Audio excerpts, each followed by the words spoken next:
अरे बचना सुन लिया तो भौजाई गोवर्धन मास्टर के चैलेंज करने भी है। बिल्कुल सही सुन लिया हमारा।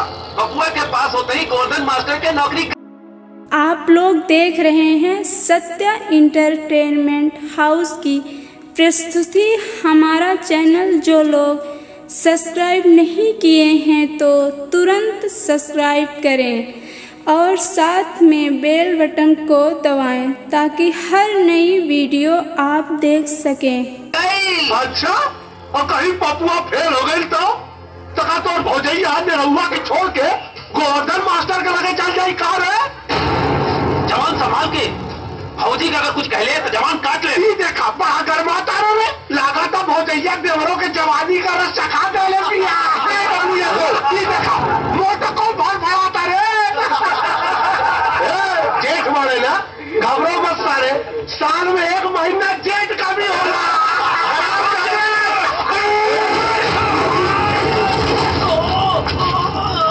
ले आ गए तो भौजाई। अरे सारे अगर पेटीकोट में ढुका दो, नहीं तो बहुत मार मारे।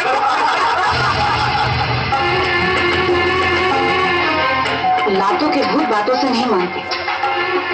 उस दिन तू ही था ना जिसने मुझे आइटम बोला था। करेक्ट।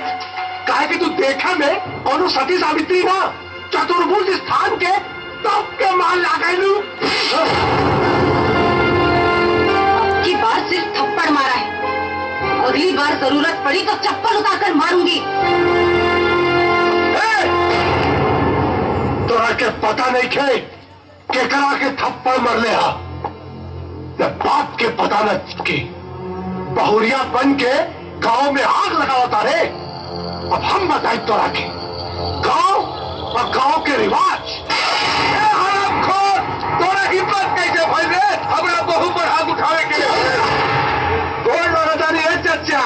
अरे बाप रे, पूरा फैमिली बा। हम लोग हैं बहू, चुपचाप तमाशा देखा, नहीं तो काट काट परिवार के। ओहो, तो ये है तेरे परिवार वाले जिनकी इज्जत की तू दुहाई दे रही थी। गले में मंगलसूत्र और मांग में सिंदूर डाल के तू इनको बेवकूफ बना सकती है, मुझे नहीं। मुंबई के नाइट क्लबों में अपनी जवानी को रोशन करने वाली अय्याश पुतिया गांव में आके इज्जतदार बन गई है। तेरी असली औकात क्या है मैं दिखाता हूं।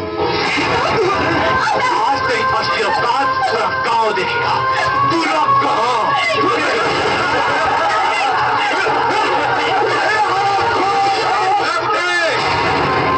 तेरी बहू है, नाटक कर रही है साली, नाटक।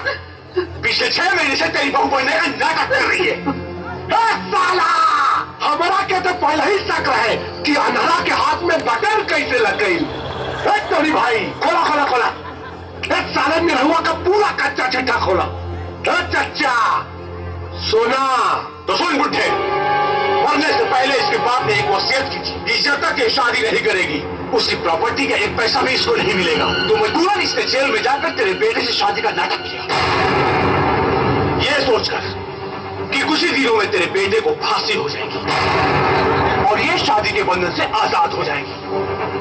तेरा बेटा बच गया लेकिन ये साली फंस गई। मर्जी क्या ना करती। फिर इसने नीरव से एक करार किया, ये उसकी पत्नी बनकर गांव में 6 महीने रहेगी और उसके बदले तेरा बेटा देगा तलाक। टोनी भाई, ससुरी गांव में आधा नंगा कपड़ा पहिर के कलेजा में आंख लगावत रहे भाई। तनी एकरा के पूरा नंगा करा ना, देखी कैसे लागल, करा ना पूरा नंगा। दिखाता हूं मौलू भाई, पहले इसे सुहागर से रात तो बना दो। याद है तूने पानी से अपनी मांग धोई थी, आज मैं शराब से धोऊंगा।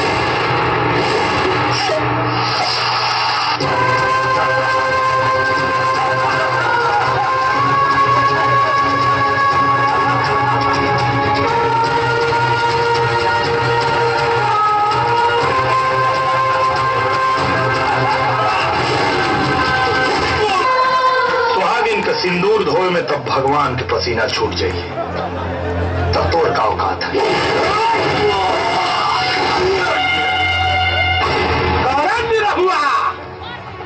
अरे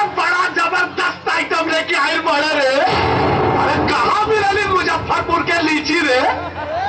मुंबई के फारस रोड में कि बनारस के दाल मंडी में? भारत से ले आई चाहे बंबई से, तोरा बहन से शकल नहीं के ना मिला। जबान संभाल के बोल। अच्छा हुआ तू भी आ गया, बहुत दर्द दिया है तुम दोनों ने, आज एक दर्द का हिसाब लूंगा। साला सारी कुकुर मुत्ता पानी के अपना माई के दूध के भी हिसाब करेगा सब, लेकिन गांव है और गांव के हिसाब ही है कि यहां मारल जाला 100 को और गिनल जाला 1।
माफ कर दो मुझे, गलती हो गई।